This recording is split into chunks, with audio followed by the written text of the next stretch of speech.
జగన్మోహన్ రెడ్డి గారు ప్రజలతో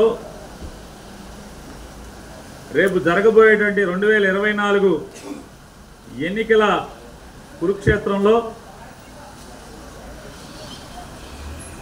తన అర్జునుడిని ఈ యుద్ధంలో రాబోయేటువంటి ఎన్నికల కురుక్షేత్రంలో ఈ 5 ఏళ్లు ప్రజా శ్రేయస్సే లక్ష్యంగా పనిచేసినటువంటి నాకు ఈ రాష్ట్ర ప్రజానీకమే ఈ జగన్మోహన్ రెడ్డి గారి ప్రభుత్వం వల్ల ఏ గడపలో అయితే ఏ కుటుంబానికైతే మేలు జరిగిందో మేలు జరిగినటువంటి ప్రతి కుటుంబం అలాగే వైఎస్ఆర్ కాంగ్రెస్ పార్టీ ప్రతి కార్యకర్త శ్రీకృష్ణుడిలా తనకు అండగా ఉండి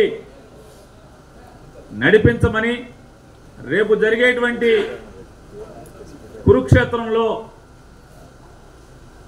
కౌరవుల్లాగా కుట్రలతో కుతంత్రాలతో ప్రజల మనసులను గెలవటం కంటే కూడా ఓట్లు పోగేసుకుని కూటమి ద్వారా కౌరవ సైన్యంలాగా మందిగా వస్తున్న వారిని మట్టి కరిపించటానికి నాకు అండగా ఉండండి శ్రీకృష్ణులాగా అని చెప్పని ఆయన మాట్లాడుతుంటే ఆయన ప్రజల్ని వేడుకుంటూ ప్రజల్ని అడుగుతూ ఉంటే జనసేన పార్టీ అధ్యక్షుడు పవన్ కళ్యాణ్ గారు ఒక జంపింగ్ జపాంగ్ని పెద్ద వీరుడిగా సూర్యుడిగా పోటుగాడిగా ఊహించుకుని అతను పక్కన పెట్టుకుని మాట్లాడతాడు. అర్జునుడైతే ద్రౌపదిని కాపాడాలంటాడు.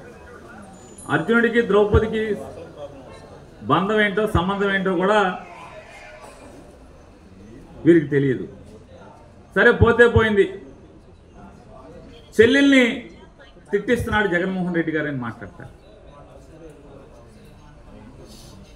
అయ్యా పవన్ కళ్యాణ్ గారు కుటుంబ బంధాల గురించి మానవ సంబంధాల గురించి కుటుంబ జీవితం గురించి ఇక మీ దగ్గర ఈ ప్రపంచం నేర్చుకోవాలంటే ఎంతకన్నా హాస్యాస్పదం ఏముంది? పవన్ కళ్యాణ్ గారు జనరంజక నటుడు. 2009లో ప్రజారాజ్యం పార్టీ పెట్టినటువంటి మెగాస్టార్ చిరంజీవి గారు కేంద్ర మంత్రిగా కాంగ్రెస్ పార్టీ రాజ్యసభ సభ్యుడిగా కాంగ్రెస్ ప్రభుత్వంలో మన్మోహన్ సింగ్ గారి ముఖ్యమంత్రిగా ఉన్నటువంటి కాంగ్రెస్ ప్రభుత్వంలో కేంద్ర మంత్రిగా ఆయన ఉంటే సాక్షాత్తు చిరంజీవి గారికి తోడబుట్టినటువంటి తమ్ముడుగా మీ పాత్ర ఏంటి? మీరు ఏం చేశారు? ఎంత అవమానించారు? మీరు చంద్రబాబు నాయుడికి మోడీకి ఓట్లు వేయమని చెప్పని కాంగ్రెస్ పార్టీని నాశనం చేయమని చెప్పని మీరు మాట్లాడితే చివరికి ఏం చేయలేని స్థితిలో చిరంజీవి అభిమాన సంఘం మీటింగ్ అదే రోజు పెట్టుకుని వాళ్ళు చెప్పుకోవాల్సిన పరిస్థితి. అన్నతో విభేదించి ఇవాళ అన్నగారి శత్రువులతో చేతులు కలిపి 10 ఏళ్ల క్రితమేమో మా కుటుంబాన్ని చిన్నాభిన్నం చేస్తున్నారు. నా తండ్రి ద్వారా అధికారాన్ని పొంది నా తండ్రితో సహా మా కుటుంబాన్ని ఇబ్బందులు పాలు చేస్తున్నారు. అన్యాయంగా అక్రమంగా కేసులు కట్టి మమ్మల్ని బజారు పాలు చేస్తున్నారు అని చెప్పి మాట్లాడినటువంటి ఆవిడ ఇవాళ అదే జెండా మోసే స్థితిలో అది ఆవిడది ఏ రకమైనటువంటి నడవడిక? జెండా మోయటమే కాకుండా ఇవాళ బజారుకి ఎక్కి సొంత అన్నని ఏ రకంగా మాట్లాడుతుందో ఆవిడ. మరి మాట్లాడినప్పుడు యుద్ధంలోకి వచ్చిన తర్వాత అన్నని దూషిస్తున్నప్పుడు అన్న సైన్యం ఏం చేస్తారు? ఆఖరికి పవన్ కళ్యాణ్ గారి యొక్క మనుషులు, పవన్ కళ్యాణ్ గారిని ఫాలో అయ్యేటువంటి ఫ్యాన్స్ కానీ చిరంజీవి గారు జగన్మోహన్ రెడ్డి గారిని కలవటానికి వస్తే సినిమా పరిశ్రమ గురించి ఇవన్నీ తిట్టారు. మీరు చెప్పేటువంటి మీ జనసైన్యమా జనసైకుల ఏంటిది అది, జనసైన్యమా వాళ్ళు ఎవరు, ఎన్ని చిరంజీవిని దూషించారు. అప్పుడు మీ నోరేమైంది? ఒక్క మాట అరే ఎదవల్లారా మా అన్నయ్యరా తిట్టబాకండి రా అని ఒక్క మాట మాట్లాడావా? మాట్లాడకపోగా ఇవాళ సన్నాయి నొక్కులు పత్తిత్తు కబుర్లు మాట్లాడుతున్నారు. ఇక నీతులు మీ దగ్గర నుంచి చెప్పాలి. మీరేం మాట్లాడారు? పవన్ కళ్యాణ్ గారు లోకేష్ గారిని, చంద్రబాబు నాయుడు గారిని, తెలుగుదేశం పార్టీని ఏం మాట్లాడారు? నా తల్లిని దూషిస్తారా అని చెప్పి రంకెలేశారు. సిగ్గు శరం ఉన్నోడు ఎవడైనా నిజంగానే తల్లి, తండ్రి, చెల్లి అనేటువంటి భార్య అనేటువంటి బంధాలకు విలువిచ్చేవాడు అయితే తల్లిని తిట్టిన వాళ్ళని ఇవాళ ఎవడైనా తల్లిని తిట్టిన వాడిని ఏం చేస్తారు? చేతనైతే ఆడి పాడి మోస్తారు, లేదంటే భగవంతుని కోరుకుంటారు. వాడికి ఇంత దుర్మార్గంగా నేను ఆడికి మేలు చేస్తే నా తల్లిని తిట్టారు, అవమానించారు కాబట్టి భగవంతుడా వారి పాపాలని కడిగయ్యో లేకపోతే వాళ్ళ పాపాలకు తగ్గ శిక్ష అయ్యో అని కోరుకుంటారు. అవమానపరిచిన మానవ సంబంధాలకు విలువ ఇవ్వనటువంటి పవన్ కళ్యాణ్ గారు, అన్నని అవమానించే పరిస్థితుల్లో రాజకీయాలు నడిపినటువంటి మీరు, అన్నగారు ఒక రాష్ట్ర ముఖ్యమంత్రి దగ్గరికి సినీ పరిశ్రమ గురించి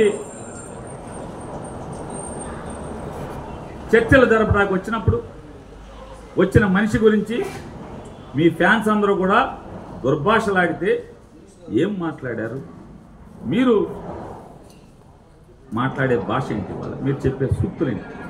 ఇవాళ తల్లిని తిట్టినటువంటి, తల్లిని దూషించినటువంటి పార్టీ పల్లకి మోస్తున్నటువంటి మీరు, అలాగే అన్నని దూషించేటువంటి శత్రువులతో చేతులు కలిపి అన్నని దూషిస్తున్నటువంటి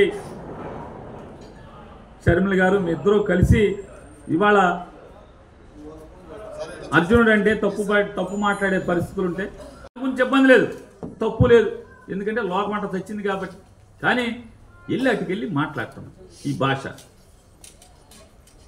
నిజంగా సిగ్గు శరం ఉన్నవాళ్ళైతే ఎవడైనా నాదెండ్ల మనోహర్ కాలు పట్టుకుంటారా? ఎవడైనా ఎంత ఏడిపించావు, ఎంత నాదెండ్ల మనోహర్ని, నాదెండ్ల మనోహర్ గారు శ్రీమతి గారిని ఎన్ని దుర్భాషలాడి ఎన్ని మాటలు మాట్లాడి వీళ్ళు కాలు పట్టుకునే పరిస్థితి.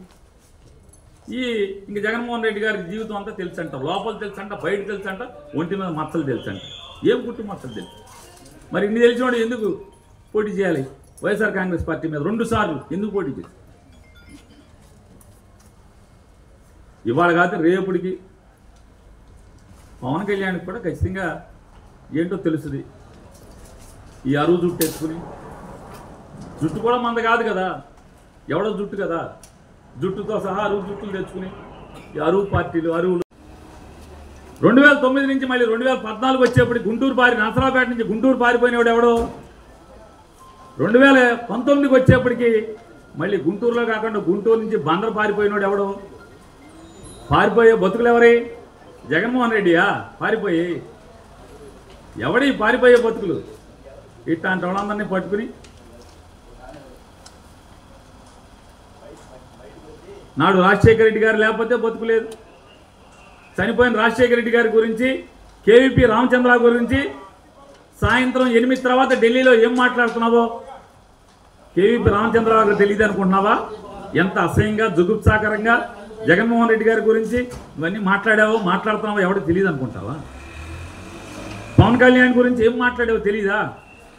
2023 జనవరి, ఫిబ్రవరి మాసాల్లో